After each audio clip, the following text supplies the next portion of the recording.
Hi students, today we will discuss about what is respiration and what is the combustion and what are the differences between respiration and combustion. See here, rice, sugar, mango. We eat them. Generally we eat them everyday, rice, and we use sugar, and we eat fruits. All these will contain carbohydrates. These carbohydrates are digested into glucose in our digestive system. What is the use of the glucose? Glucose gives us energy. So the glucose is broken down with the help of the oxygen to give energy. That process is known as respiration. Okay, then what is meant by combustion? Combustion is nothing but simply burning, just burning. See here, burning means a candle and a mastic. Now mastic is burning. This is called combustion. This candle is burning. This is also combustion. This paper also burns. This paper also burns. See, it is burning. This is also burning. See, when it is burning, some fumes are coming out. Some fumes are coming out. You can see clearly. Okay. So, burning. When we apply more heat, some organic material, carbohydrates, they burn to give energy. See, light energy is coming and heat energy. Heat energy is coming. Light energy is coming out. So, what is the purpose of the combustion? Combustion purpose also to give energy. What is the purpose of the respiration? Respiration purpose also to give energy. Both are having same features. Respiration gives us energy. Combustion also gives energy. By combustion of the firewood, generally in the villagers cook food by burning firewood. Burning is nothing but combustion. So why they are using combustion process? To give energy, to get energy. In car, petrol also burnt in the car to give energy to run the car. So combustion gives energy, respiration gives energy. Combustion releases carbon dioxide. You know, see here fumes are coming. See, fumes are coming. These fumes are generally nothing but CO2. Sometimes most of the time CO2, sometimes CO, carbon monoxide. So in our respiration also carbon dioxide comes out. You know, generally from childhood onwards you came to know that carbon dioxide is released out during respiration. So what are the similarities between the respiration and combustion? Respiration gives energy, combustion gives energy. Respiration releases carbon dioxide, combustion also releases carbon dioxide. Of course, you know a test for carbon dioxide. When we send these fumes, if we able to send these fumes, then the lime water changes into milky white. Okay, that we can't do, that experiment we can't do here now. But in our textbook, combustion of the sugar is given directly. Combustion of the sugar is given in the textbook. So I am taking some sugar or glucose. Directly you can take glucose powder, but I am taking sugar. Sugar also given in the textbook. We have taken some sugar in the, actually we should take sugar in the test tube, but it is not available. So we have taken the sugar in a bowl and we are heating it. So for the combustion of the sugar, what we must do? We must apply heat. See, I am providing heat, some heat to the combustion of the sugar. So what happens? You can see when sugar is kept, slowly the sugar melts. You can find it soon.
Now I am pouring water on the. I am pouring. See, this paper is burning. This paper is burning. Means combustion. Fumes are coming. Maybe fumes is carbon monoxide. Carbon dioxide is a gas. Generally, you can't see. Both are really here. Carbon dioxide will come out mostly.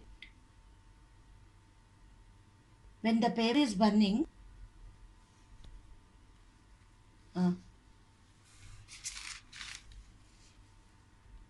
when the paper is burning, if we pour water, what happens? If we pour water, see what happens if pour water? Combustion process will stop. See, for combustion, water is not required. For combustion, water is not required. But for respiration, water is required. You know, in our body, water is very much needed. If our body does not have sufficient water, if our